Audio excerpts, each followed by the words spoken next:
It's huge, okay? We've got to look at what's considered the blind spot, the fovea centralis, the macula lutea, macular degeneration. Does that ring a bell? Okay. We got to look at the retina, the choroid. These are the parts. Oops, wrong computer. These are the parts that are going to play a role in our ability to see. The tunics that are present, there's three, just sort of like everything else that we've covered in the body. There's an outer, there's a middle, and there's an inner. And they refer to them as tunics because it looks like they do a covering around what we think of as our eyeball. The outer tunic, this one is a fibrous layer. What are the three fibers in their bodies?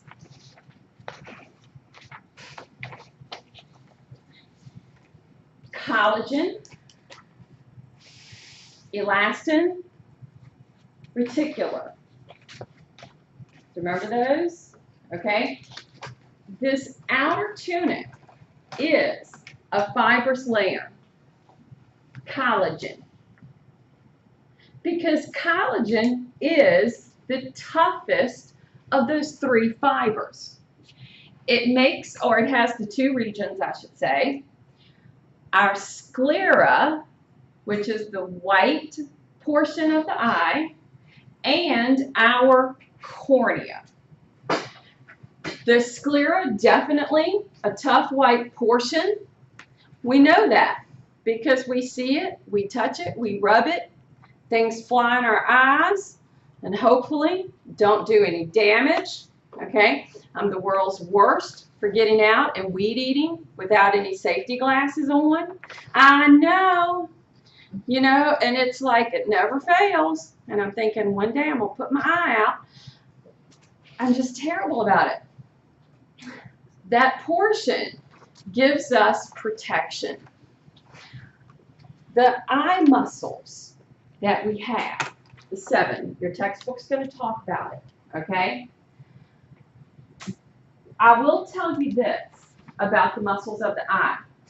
They're very precise, they're small, they are going to have their orientation based upon the movements we can do with our eyes. Up, down, side, side, around, and even, don't you love that one? Okay, right, all right, so they'll talk to you a little bit about the muscles of the eye. The cornea, to the front, anterior, is a transparent region that allows light to enter. In our middle tunic, this one is my vascular layer. The eye is very highly vascularized because it's pretty busy. This vascular layer in the middle, the 3 regions of that vascular tunic, the choroid, very deeply pigmented. And we're looking at an area that's going to be behind the retina, and it actually looks like silk when you dissect the eye. When you get to dissect an eye and you get to peel back, it actually looks like silk. The ciliary body, the one that I showed holding suspensory ligaments to the lens. Okay, does everybody remember that? That is a muscular ring. Guess what kind of muscle? Smooth. Not under our control. It is under the control of the autonomic nervous system. It's going to support the iris and the lens, and then it's secreting my aqueous humor. Note my spelling of humor. We're going to come back to this when we get into the chapter on blood. Back in the very early studying of medicine, the fluids of the body, for example, blood and so forth, they were called humors, and not like ha-ha funny, okay? Humor as in fluids. So, aqueous humor in the front of the eye. This is a fluid that gets to wash over these parts, these anatomy parts of the eye, and helps to keep them nourished and so forth. It's continuously produced, and it works pretty much 24/7, and it's very water-like, okay? Don't think about stuff that leaks out of your eye, though. It's enclosed, okay? But it's washing over those front portions of the anatomy. Our iris, that is getting controlled by my ciliary body. My iris is controlling the diameter of my pupil. Therefore, if it is smooth muscle under the control of my autonomic nervous system, if it is getting sympathetic stimulation, the pupil dilates. If it gets parasympathetic, well, actually, it doesn't. It constricts. So that the control of my iris is under control of my autonomic nervous system. Okay? The inner tunic, that is my retina. It is the actual beginning of the optic nerve that is going to exit the eyeball. What was it I was watching? So is the iris a muscle part? The ciliary body. So if we go back, this right here is my ciliary body. That's the smooth muscle. And it's under the control. And since it does control the lens and my iris, what will happen is it can control how much of the light gets to be let in. What movie was I watching this weekend? All right, it was either, I think it was the Avengers. Is that the one that had all of them come together, like Guardians of the Galaxy people and everything, and Thor and all of them? And, you know, I was kind of like, oh, did I miss something? Because there were pieces that couldn't, like, put together quite well.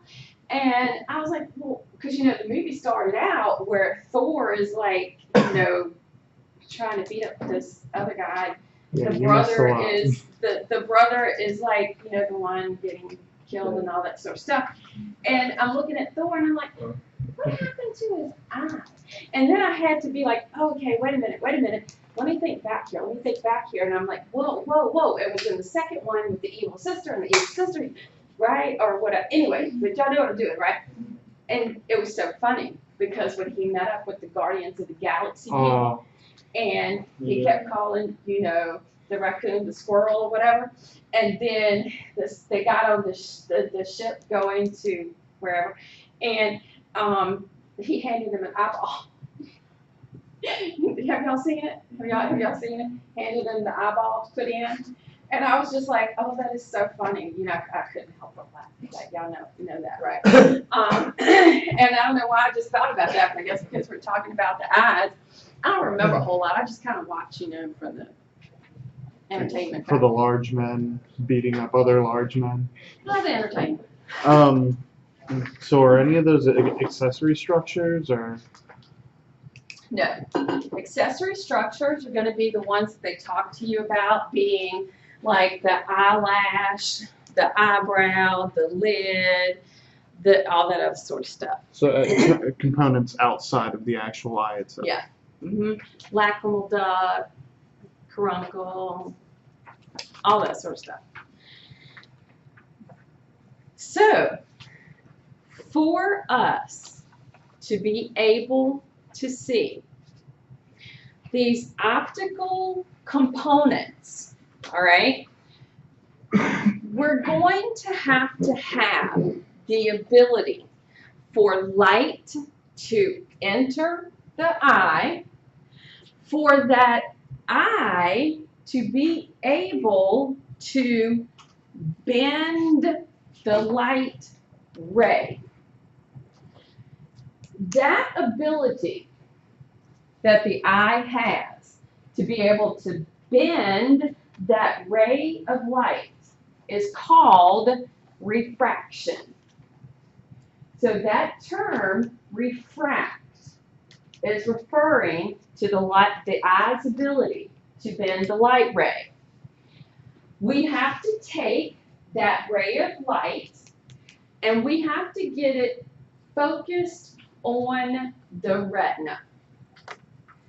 It has to go from the very front to the very back of the eye. So, those components that make up the ability to see, the optical components, we're going to have the cornea, aqueous humor. What did I just say earlier about the aqueous humor? Fluid, what type? Watery.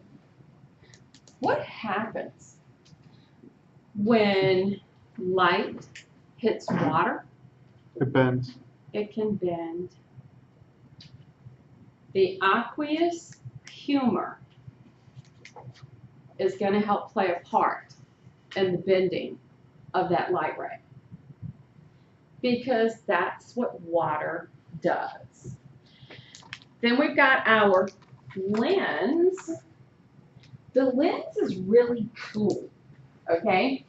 The lens of our eye is this really, believe it or not, it looks like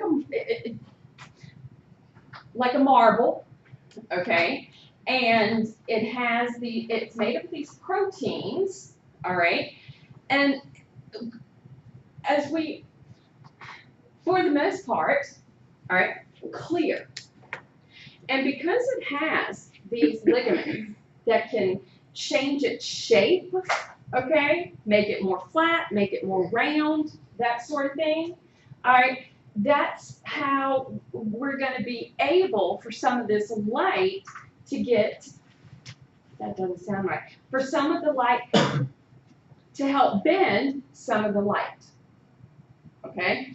Now, as we get older, what was clear can begin to cloud up because those proteins can begin to break down, i.e., we get cataracts. All right? Sure, everybody's heard of that? Ever known people who had to have the cataract surgery?